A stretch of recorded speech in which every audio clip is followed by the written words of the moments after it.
অধ্যয় পৌশীকে খুন করার আগে গীতা গিয়ে বাঁচালো। বন্ধুরা, আমরা গীতার ঘটন্ত পর্বে দেখতে পাবো যখন গীতা জানতে পারে যে পৌশী তার বাড়িতে নেই, সে সঙ্গে সঙ্গে আঁচ করে নেয় কিছু একটা গণ্ডগোল হয়েছে এবং মেহেক বলে দেয় যে সে দেখেছিল বর্ণিকে ঘরে ঢুকে কী সব কথাবার্তা বলতে এবং সে কিছু গণ্ডগোল পাকিয়েছে।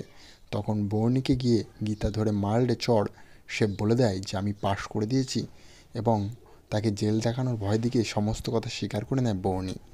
অন্তঃপর গীতা এক সময় লেট না করে চলে যায় সঙ্গে সঙ্গে সেনা পরিবারে গিয়ে গীতা দেখে সেখানে এক আলাদাই মহৎ।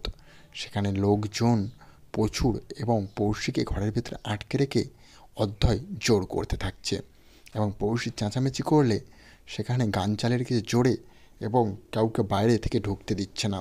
গীতা বড়বাবু ও স্বস্তিককে নিয়ে অবশেষে গেলে সেখানে গীতাকে গেটের গোড়ায় আধারা আটকে দেয় এবং বলে, কি চাও তুমি, এখানে কি করতে এসছো? তখন গীতা বলে, পৌশী তোমাদের এখানে আছে এবং আমি তাকে নিতে এসেছি। তখন আধারা বলে, আমার বাড়ির বউ তুমি কেন নিতে আসবে? তোমার সাহসটা কে দিল? তখন গীতা বলে, আমার সাথে কিছু নয়, বড়বাবু ইনভেস্টিগেশন করবে এবং তার সাথে দরকার আছে। সেই বলে বড়বাবুকে দিয়ে অবশ্যই আধারার পরিবারের ভেতরে ঢুকে পড়লে সিংহাবাড়িতে গীতা গিয়ে তাকে চমকে যায়।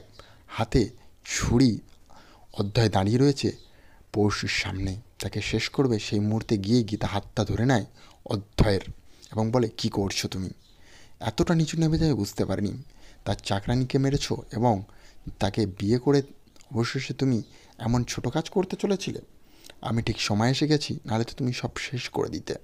তখন অধ্যায় বলে, ছেড়ে দে আমাকে, আজ ওকে শেষ করেই ছাড়বো। এবং তুই আমার বাড়িতে কী করে ঢুকলি? তোর সাহস কে দিল? তখন বড় বউ পিছন থেকে এসে বলে, আজ তোমার খেলা শেষ খোকা, অনেক করেছো এবং ইউ আর আন্ডার অ্যারেস্ট। বলে বড়বাবু তুলে নিয়ে অধ্যয়কে পুরো সিনহা পরিবারের সামনে দিয়ে অধরা বলে, কি করছো তুমি? আমার বাড়ি এসে এত বড় ঝগড়া কেন সৃষ্টি করছো? তখন বড়বাবু বলে, তোমার ভাই একটা অন্ধ মেয়েকে খুন করার চেষ্টা করেছিল, তার জন্য তাকে আমি অ্যারেস্ট করেছি, তাও একটা পুলিশ অফিসারের অ্যাডভোকেটের সামনে।